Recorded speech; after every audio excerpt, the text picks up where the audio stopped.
आज हम बात करेंगे शाइनी ऑब्जेक्ट सिंड्रोम के बारे में। तो जब मैं इनिशियली अपने बिजनेस शुरू कर रहा था तो मेरे दिमाग में एक चीज थी कि मैं बहुत सारी चीजें एक साथ करूं, ठीक है, जैसे कि let's do copywriting, let's do editing, let's do SEO, let's grow a page, let's grow Twitter. ये सब चीजें तुम्हारे दिमाग में एक साथ आती है कि मैं सब जगह एक साथ प्रेजेंट हूँ, और जितना मैं प्रेजेंट होऊंगा उतना ही मुझे बेनिफिट मिलेगा। जितना मैं पोस्ट करूंगा, जितना मैं डालूंगा, जितना मैं लाइक एम्पलीफाई करूंगा कि न्यूज़ में, मेरे को उतना ही प्रॉफिट मिलेगा। लेकिन उससे तुम क्या करते हो ना, सबसे बेसिकली क्या करते हो, वो सारी जो तुम्हारे पैर तुमने उन नीचे में डाल रखे है ना, द थिंग इज कि इंसान के पास काम करने के लिए एक ही दिमाग होता है, उससे वो 8 चीजें एक साथ हैंडल नहीं कर सकता। The reality okay. अब तुम सोच रहे हो कि मैं कॉपी राइटिंग भी कर लूंगा, मैं वीडियो एडिटिंग भी कर लूंगा, मैं अपना पेज भी हैंडल कर लूंगा, मैं यूट्यूब भी चला लूंगा, मैं ट्विटर भी चला लूंगा, मैं आईजी भी चला लूंगा। नहीं होता ना ऐसे। तुम्हें कोई एक नीश पकड़नी पड़ेगी। मैं ट्रेडिंग भी कर लूंगा, मैं क्रिप्टो भी सीख लूंगा, मैं इन्वेस्टिंग भी कर लूंगा, मैं डे ट्रेडिंग भी कर लूंगा, फॉरेक्स सब कुछ कर लूंगा। नहीं होता ऐसा। तुम लोगों को इस चीज से बच के रहना होगा। फॉर एग्जांपल लेट्स से कि तुम एक बिजनेस शुरू कर रहे हो, तुम्हें उसमें रिजल्ट नहीं देख, ठीक है, ओके, नहीं दिखने दो, लाजमी सी बात है। लेकिन उसका ये मतलब नहीं है कि तुम 10 दिन करके उसको छोड़ दो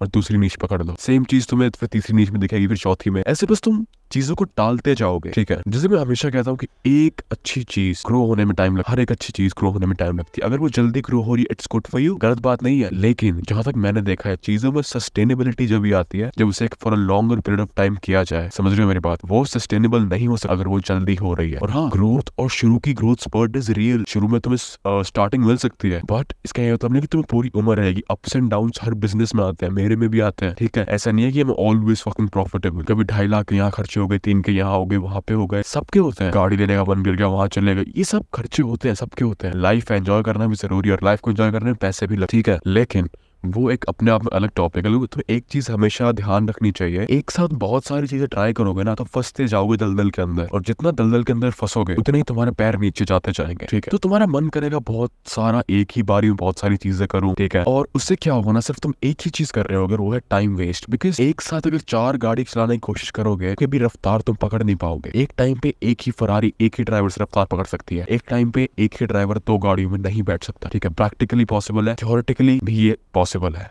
फील मी, सब चीजें झूठ नहीं है। एक साथ नहीं बैठ सकता एक ड्राइवर 2 गाड़ियों, फिजिकली इम्पॉसिबल है ये, समझ रहे हो मेरी बात। और प्रैक्टिकली जो मैंने बोला है चीज, ये सच है एक तरह का। यू फील मी, ये नहीं हो सकता, इट्स इम्पॉसिबल, ठीक है। तो एक चीज हमेशा ध्यान में रखो कि तुम एक साथ अगर 2 गाड़ी नहीं चला सकते, एक गाड़ी पे फोकस करो जहाँ पे तुम्हें अच्छा फील होता है, जो तुम्हें काम करने की मोटिवेशन देती है, जहाँ पे तुम्हें लगता है कि हाँ ये काम मैं कर सकता हूँ, ये काम मुझसे हो रहा है। टाइम भले ही लग रहा है, रिजल्ट तुम्हें नहीं आ रहे, लेकिन उस काम से स्टिक रहो। जितना उस काम से स्टिक रहोगे ना, उतना उस चीज में प्रोग्रेशन और तुम ग्रोथ स्पॉट देख पाओगे। यू फील मी, जितना तुम प्रोग्रेशन देखोगे उसी के हिसाब से तुम्हें रिजल्ट मिलेंगे। भी शाइनी ऑब्जेक्ट सिंड्रोम क्या होता है ना, ये तुम्हारा मन करता है कि तुम चीजें खरीद लो। फॉर एग्जांपल तुम एक स्टोर में जाते हो, वहां पे तुमने कपड़े देखे, सारे अच्छे लग रहे हैं, घर पर जाकर देखा, तुमने सारे खरीदे, घर पे एक भी पसंद नहीं आ रहा, ठीक है। तो इंस्टेड ऑफ डूइंग दैट तुम क्या कर सकते हो, एक कपड़ा ऐसा देखो, छाटो, सबके कबाड़ को हटाओ, छाटो वो एक कपड़ा जो तुम्हें बहुत अच्छा लगता है, और आके घर पे आ जाओ। डिफरेंस क्या हुआ ना, तुमने एक वो बल्क में कपड़े लिए, ठीक है, तुम्हें सारे 1 सेकंड के लिए अच्छे लग रहे थे, पैरा तुमने था नहीं, ठीक है, और तुमने लिया घर पे, और एक भी कपड़े सेटिस्फाइड नहीं है, सस्ते कपड़े सारे। लेकिन वो 1-2 हजार की शर्ट जो तुम्हें जेन्युइनली अच्छी लगी, तुम्हें जेन्युइनली अच्छी लग रही थी, एज कम्पेयर टू 5,000 के बल्क के कपड़े जो तुमने आउट ऑफ नोवेयर खरीद ले, समझ रहे हो मेरे बात। वो 2,000 की शर्ट तुम्हें ज्यादा अच्छा फील करवाएगी। मींस अगर तुम अपने लाइफ डिसीजंस आराम से लोगे, सोच समझ के लोगे, और एक ही पे स्टिक करोगे, ज्यादा बेनिफिट के पास आ सकते। अब तुम्हारा दूसरा लाजमी सवाल ये हो सकता है, ये सब मैंने करने के बाद मैं क्या कहूँ। लेट्स से कि मैंने एक चीज पकड़ रखी, मुझे रिजल्ट्स नहीं आ रहे, ठीक है। ये डेरिवेशन भी तुम तब निकाल सकते हो जब तुमने बहुत काम कर लिया हो उस नीश के ऊपर, ठीक है। और हाँ, कभी कभार ये भी हो सकता है कि तुमने जो नीश पकड़ी है, जो तुम काम कर रहे हो, वो आउटडेटेड हो, लेकिन अगर तुम्हारे दिल और तुम्हारे हृदय और तुम्हारी आत्मा ने कहा है कि वो काम मुझे करना है, तो काम तुम्हें करना पड़ेगा। बताओ क्यों? क्योंकि वो करते हो तुम्हें खुशी होगी, और तुम्हारी खुशी से ऊपर इस दुनिया में कुछ नहीं होना चाहिए। चाहे दुनिया कुछ बोले कि सैचुरेटेड है, अनसैचुरेटेड, फर्क नहीं पड़ता, नहीं पड़ना चाहिए। अगर वो चीज तुम्हें करनी है तो एक बार उसको शॉट दो। 1 साल मेहनत करो, 1.5 साल मेहनत करो, 2 साल मेहनत करो, 3 साल मेहनत करो, ठीक है। रिजल्ट नहीं आए, ठीक है, कोई बात नहीं, लेकिन मरते दम तुम्हें ये तो नहीं होगा कि काश वो चीज ट्राई कर लेता। काश नहीं आना चाहिए दिमाग में। एक बार जो चीज तुमने सोच ली, ठान ली, उसको करके साइड हटो। अगर हार भी गए ना तो जीत इस बात से जाओगे कि वो चीज मैंने लाइफ में करके देख ली। तुम मेरी बात समझे? अगर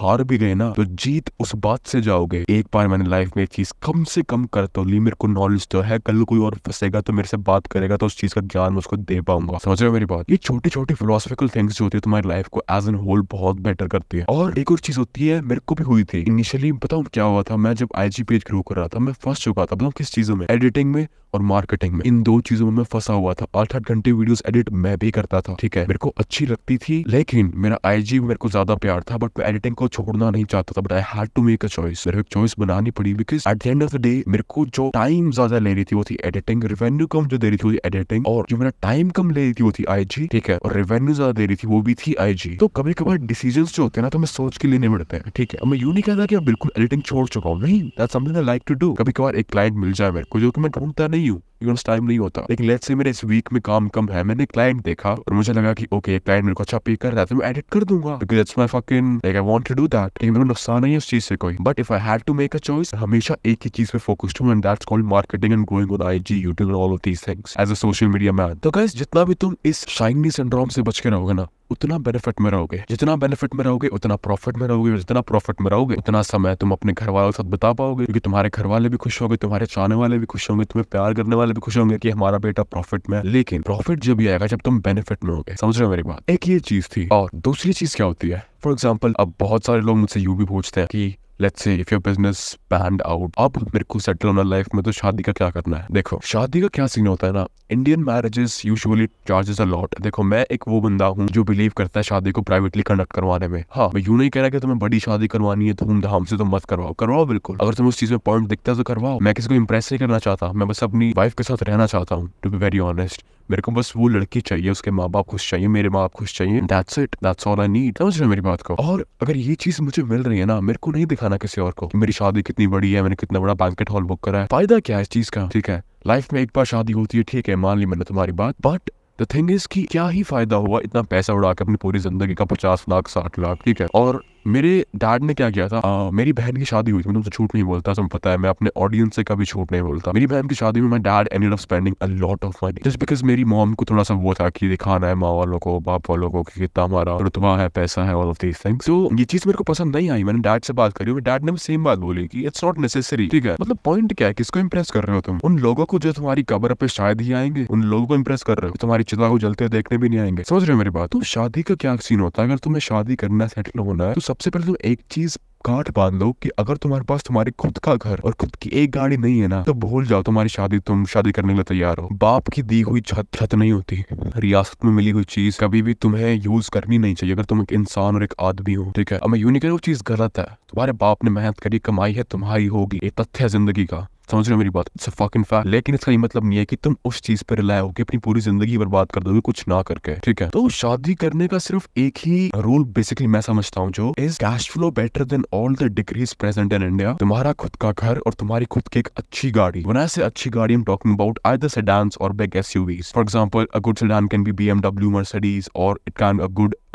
big cars can be Fortuner, you know, मतलब एक गाड़ी ऐसी हो जो कि दिखाने लायक हो, जो कमेंडेबल हो, जो रिस्पेक्ट कमेंड करे, ठीक है। बट लिसन, अब इसका ये मतलब नहीं है कि मैं यूं कहूंगा कि भाई मटेरियलिस्टिक चीजों पर तुम बहुत वो करो, नहीं, हर चीज अपने आप में कहीं ना कहीं जरूरी होती है। अब मैं यूं नहीं कह रहा कि अपने सारे पैसे गाड़ी पर उड़ा दो, अपने सारे पैसे घर पर उड़ा दो, no, that's called being a stupid man. मैं सिर्फ इतना कह रहा हूँ कि तुम्हारे पास इनफ कैश फ्लो होना चाहिए जिससे कि तुम एक अच्छा घर, let's say 3 to 4 BHK is the bare minimum in this fucking universe right now, ठीक है। 3 BHK अच्छे से अंदर आर्किटेक्चर हो रखा हो, मतलब प्यारा घर जो मैं कहता हूँ, अच्छा घर जो लोग के बोले कि हाँ बंदा कमाता होगा, वो चीज, और एक अच्छी गाड़ी तो देख के लोग बोले कि भाई छोटा ही है ये तो, सांड है एकदम, क्या प्यारी गाड़ी है पायलोए का, समझ रहे हो, ये सब चीज है। तो शादी तुम जब भी करना जब तुम इनफ कन्विंस हो चुके हो कि हाँ मैंने लाइफ में बहुत कुछ कर लिया, मेरे पास गाड़ी है, मेरे पास घर है, एक रहने के लिए छत है, जमीन है, सब कुछ है, अब मैं शादी करने के लिए तैयार हूँ। तुम्हारे पास 2 ऑप्शन होते हैं शादी करने के। सबसे पहला ऑप्शन, तुम किसी से प्यार करते हो, दूसरा ऑप्शन, तुम्हारे लिए किसी ने कुछ ढूंढ रखा है। पर्सनली मैं पहले ऑप्शन को चूज इसलिए करूंगा क्योंकि जब तुम किसी से प्यार करते हो ना, तुम उस बंदे को जानते हो, उस इंसान को जानते हो, ठीक है। एकदम तुम अपनी लाइफ डिसीजन नहीं ले सकते किसी एक औरत के साथ पूरी लाइफ स्पेंड करने का। जहां तक मुझे लगता है, क्या मैं ये कह रहा हूँ कि अरेंज मैरिज गलत होती है? नहीं, मैंने ऐसा बिल्कुल नहीं कहा। क्या पता वो लड़की भी अच्छी हो, क्या पता उस लड़की की जिंदगी में लड़के ऐसे आए हो कि उसको जो मतलब उसको जब शादी करने का मन किया हो तो उन्होंने मना कर दियो, बहुत सारी लाइक पॉसिबिलिटीज होती है, समझ रहे हो मेरी बात। तो शादी तुम जब करो जब तुम्हें लगे कि हाँ मैं करने लायक हूँ, और अब कैसे करनी है उस पर बात करते हैं। पहला ऑप्शन में बताया, तुम किसी को प्यार करते हो। अगर तुम्हें किसी को प्यार करते हो और वो तुमसे शादी करने में इंटरेस्टेड है, ठीक है, जो कि मैं इस पहले ऑप्शन पे इतना एम्फोसिस क्यों डालता हूँ, बिकॉज तुम एक बार लड़की को जान जाते हो और उस जानने का जो टाइमलाइन होती है वो होती है कम से कम 2 या 3 साल। जहाँ तक मेरा मानना है कि 2 या 3 साल में तुम एक इंसान को ऊपर से नीचे तक जान जाते हो, क्योंकि उस टाइम पे तुम उससे प्यार, मोहब्बत, सेक्स, लड़ाई सब कुछ कर चुके होते हो। समझ रहे हो मेरी बात? And once you done all of doing that, तुम स्वीट पॉइंट पे जान जाते हो जहाँ पे तुम्हें लगता है कि she is a nice woman. समझ रहे हो मेरी बात? And that's all you need. अगर तुम उस पॉइंट पे रीच हो चुके हो, तुम्हारे पास छत है, तुम्हारे पास गाड़ी है, तुम्हारे पास घर है, तुम्हारे पास कैश फ्लो है, that's the time to get married. ठीक है, अब मेरे पास ये सब चीजें जैसे ही होंगी ना, मेरे पास एक चीज की कमी होगी, which is love. But the thing is कि that's the sacrifice you have to make. एक इनिशियल टाइम के लिए मैं अपने उस फेज में जहाँ पे मैं लड़कियों को टाइम नहीं दे पाता, अगर मैं रिलेशनशिप में लड़कियों को टाइम नहीं दे पाऊंगा तो ऑब्वियस ही बात है कि हमारा कम्युनिकेशन नहीं होगा। कम्युनिकेशन नहीं होगा तो लव कैसे बढ़ेगा? समझ रहे हो मेरी बात? एक टाइम पर ना तुम एक ही चीज फोकस कर सकते हो। Once I am doing like once my all of the businesses gets automated, जहाँ पे मेरे को फिजिकली प्रेजेंट होना ही नहीं पड़ेगा, ठीक है, जहाँ पे चीजें अपने आप हो रही होंगी, वहां पर मैं डिसाइड करूंगा टू फाइंड अ वुमन। समझ रहे हो मेरी बात? टू टेस्ट एंड ट्राई कौन अच्छी है कौन गंदी है, but not sleeping around with talking to someone, you know, trying to get things further. Because there was one woman in my life जो मैंने जेन्युइनली उसको प्यार किया था, but at the end it all boiled down to me. मैं उसको time नहीं दे पाता था एंड ऑब्वियसली उसके भी अपने रीजंस थे, but what happened was she ended up cheating on me. ठीक है, एंड ये बात मैं कहीं ना कहीं अकाउंटेबल लेता हूँ उस चीज का कि उसको मैंने अटेंशन नहीं दी इतनी। ठीक है, मतलब उस दिन हम साल में सिर्फ 6 ही बार मिले होंगे। सोच रहे हो, साल में सिर्फ 6 बार, बिकॉज मैं बहुत बिजी रहता था एंड उसके घर वाले बहुत स्ट्रिक्ट थे, वो बाहर भी नहीं निकल पाती थी, लेकिन वो सैक्रिफाइस करने के लिए तैयार थी, फंसने के लिए तैयार थी, लेकिन मेरे पास टाइम नहीं होता था। लेकिन बात उसने भी समझी थी कि मैं उसको एक बात हमेशा बोलता था कि कभी भी ना इस टाइम को अपने दिल पे मत लियो, बिकॉज आज तू साथ देगी ना तो कल पूरी जिंदगी हमारे पास सब कुछ होगा। That's the thing, women do not live in future, they do not live in past, they only live in present. Okay, वो प्रेजेंटली क्या फील कर रही है, कैन डू एवरीथिंग। अगर वो प्रेजेंटली किसी क्लब में है और वो कमिटेड है, लेकिन प्रेजेंट मोमेंट में किसी और लड़के को उसको इम्प्रेस कर दिया, उसके साथ सेक्स भी कर लेगी। समझ रहे हो मेरे बात? So these are some things you have to keep in mind. मैंने अपने रिलेशनशिप से एक ही चीज सीखी है और वो है कि हर चीज को टाइम देना पड़ता है। अगर तुम टाइम नहीं दोगे ना तो वो चीज मुकर जाती है तुमसे। ठीक है, बाकी उसके भी अपने फॉल्ट्स थे। फॉर एग्जाम्पल, अगर वो टाइम नहीं दे पा रही तो उसको समझना चाहिए था ना कि बंदा बिजी है, मैं बिजी हूँ। समझ रहे हो? अगर वो चीज समझती तो शायद चीजें थोड़ी ठीक होती है आज, बट अगर वो चीज नहीं समझती तो जो कि उसने नहीं समझा तो that's why she is not with me right now. ठीक है, और हर चीज एक रीजन की वजह से होती है। एक चीज क्या हुई मेरे ब्रेकअप के बाद की मेरी जिंदगी 10x हो गई, because all of the trauma, all of that frustration of that 3 year of relationship मैंने अपना सारा काम पे निकाल दिया, जिम पे, काम पे, और चीजें ऐसे अपवर्ड स्पाइरल हुई ना कि मेरी 2 मंथ की ग्रोथ मेरे पिछले 1.5 साल से ज्यादा थी। समझ रहे हो? Trauma in a man's life is correlated to growth. एक और चीज मैं तुम्हें समझाई है। अब हम बात करते हैं कि बेसिकली क्या हुआ आगे। तो उसने मुझे बोला कि अब मुझसे नहीं हो रहा, तो she ended up sleeping with some guy named Aryan. ठीक है, उसी सोसाइटी में था एंड दैट ऑल इट ठीक है for me to just cut things off. मैं उससे कुछ भी नहीं बोला। तो बेसिकली हुआ क्या था, मेरे को नहीं पता आर्यन कौन, ना मैंने उसकी शक्ल देखी, ना मैंने कभी उसे जानने की कोशिश करी। ठीक है, but she ended up sleeping with him. ठीक है, अब ये चीज आउट ऑफ कॉन्टेक्स्ट है, मैं तो बता रहा हूँ प्यार और शादी में डिफरेंस क्या होता है। अब एक चीज थी कि मेरे को उस औरत से प्यार था और अगर वो मेरे साथ रहती तो शायद मैं उससे शादी भी करता। चीजें पैन आउट नहीं होती, that's a beautiful part about life. क्या पता something good is waiting for you, क्या पता may be it's not the time. भगवान हर चीज डिसाइड करता है, रब हर चीज डिसाइड करके रखता है। तो मैंने खुशी खुशी वो चीज एक्सेप्ट कर ली कि yes it's the time for you to go your own route and she will go on her own. समझ रहे हो मेरी बात? और क्रेजी पार्ट है इसकी, मैं जानता हूँ एक ना एक टाइम पे उसको चीज रियलाइज होगी थी। उसका मैसेज मेरे पास आया था कि कैसा है, क्या कर रहा है, ये सब। And obviously she failed to find a man like me. कैसे ही ढूंढती, because I am just out से डिफरेंट। ठीक है, from all of the fucking college members she have, from all of the college students, I am just different. उससे college में लड़कों का एक ही गोल है, क्लब में जाना, गाड़ी घुमाना and all of these things. I am a working man, मैं काम करता हूँ। वो चीजें देखती थी लेकिन वो अपने आप को समझ नहीं पाई। उसने कुछ पल के एक्साइटमेंट के लिए, अपना प्यार के लिए, अपने प्यार का डिसिप्लिन खो दिया। That's the moment she lost me. Now she doesn't deserves me. मेरे को कितना ही गिड़गिड़ाए, कितना ही पैर पकड़े कि प्लीज कम बैक,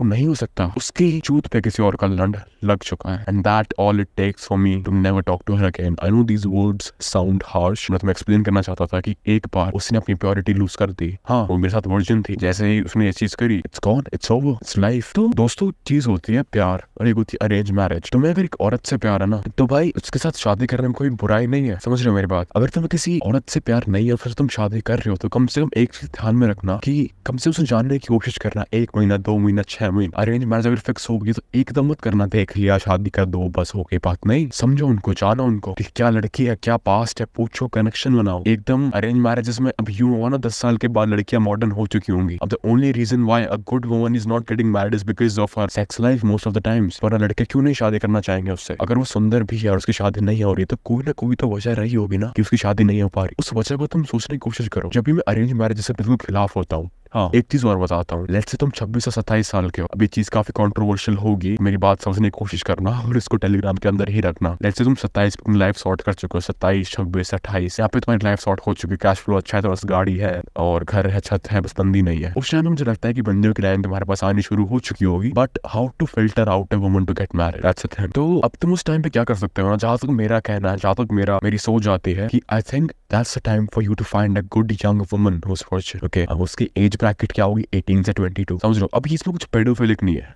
ठीक है, इट्स अ लीगल एज, कोई पेडोफिलिक नहीं है। शादी की लीगल एज 21 है मान ली मैंने, बट इट्स नॉट पेडोफिलिक, ठीक है। उससे क्या हो सकता है, लेट्स से तुम 26-27 साल के हो, you are a good man, तुम्हारी बॉडी है, you are honourable man, you are respected man, ठीक है। मैं यूं तुम 28 साल के गंजे बुढ़े आदमी हो, नहीं, ठीक है, दैट्स अ थिंग। तो you are respected man, you look, you like take care of your physique, everything, you take care of your looks and all of these things, grooming and all basics basically। तो गाड़ी है, बंगला है, सब कुछ है, ठीक है। बंगला नहीं, लाइक कमेंडेबल, जो रिस्पेक्ट कमेंट कर ले वो चीजें हैं तुम्हारे पास, you feel me, that's all you need to be very honest. तो उस पर तुम क्या कर सकते हो, किसी 18, 19, 20, 21 या 22 साल की लड़कियों से इनसे बात करो। गिवन अगर तुम वर्जिन शादी करना चाहते हो, वर्जिन से honest I something I prefer, ठीक है, जो किसी ने हाथ नहीं लगा रखा सिवाय मेरे, ठीक है, कि मर्दानगी अकड़ होती है ये एक चीज होनी भी चाहिए सबके अंदर, ठीक है। अगर तुम मर्द हो तुम्हें ये चीज फील होनी चाहिए कि तुम मर्द हो, ठीक है, तुम्हारी अकड़ है ये चीज, समझ लो मेरी बात। तो गाइस चीज होती है कि तुम एक औरत थे जो वर्जिन हो, ठीक है, तुम्हें उसको देखना पड़ेगा, उसको ग्रो करना पड़ेगा। लेट्स से तुम 18 साल की एक औरत से बात करना शुरू कर, तुम्हें उससे बात शुरू करनी पड़ेगी, समझ रहे हो। उसको अपना वर्ल्ड व्यू दिखाना पड़ेगा, उसको समझाना पड़ेगा, बच्चे की तरह पालना पड़ेगा, क्योंकि that's the only time you can fall in love with her, okay. Because तुम किसी और औरत से प्यार में नहीं पड़ सकते हो अगर तुमने एक बार सच्चा प्यार कर लिया, नहीं पड़ सकते। अगर तुम पढ़ पा रहे हो, तुम्हारा पहला प्यार कभी सच्चा नहीं था, दूसरा हो, ठीक है। जहां तक मेरा मानना है, मैंने एक बंदे का नाम टिया था, उससे सच्चा प्यार किया था, ठीक है। और ये बात मुझे पता है कि अब मैं उस इंटेंसिटी का प्यार किसी से नहीं कर सकता, लेकिन इसका ये मतलब नहीं है कि मैं अपने जीन्स को स्प्रेड नहीं करूंगा। इसका ये मतलब नहीं है कि I won't have beautiful and tall babies, ठीक है, समझ रहे हो मेरी बात। तो दैट्स द थिंग, कुछ चीजें तुम्हें एक्सेप्ट करनी पड़ती है, दैट्स लाइफ। एक दिन तुम्हारे माँ बाप भी मर जाएंगे, तुम उनकी डेथ भी एक्सेप्ट करनी पड़ेगी, ठीक है। एक दिन कुछ भी हो सकता है भाई, तुम्हारे भाई बहन की मौत हो सकती है, वो चीज भी एक्सेप्ट करनी पड़ेगी। तो ब्रेकअप तो कुछ भी नहीं है मौत के आगे। तो लाइफ को इतना सीरियसली मत लो, क्योंकि ये चीज at the end of the day इतनी सीरियस है ही नहीं। Death, breakup, this all are like part of life, समझ रहे हो मेरी बात को। तो तुम क्या कर सकते हो, उस 18 साल की लड़की को तुम्हें ग्रो करना पड़ेगा, नर्चर करना पड़ेगा कि देख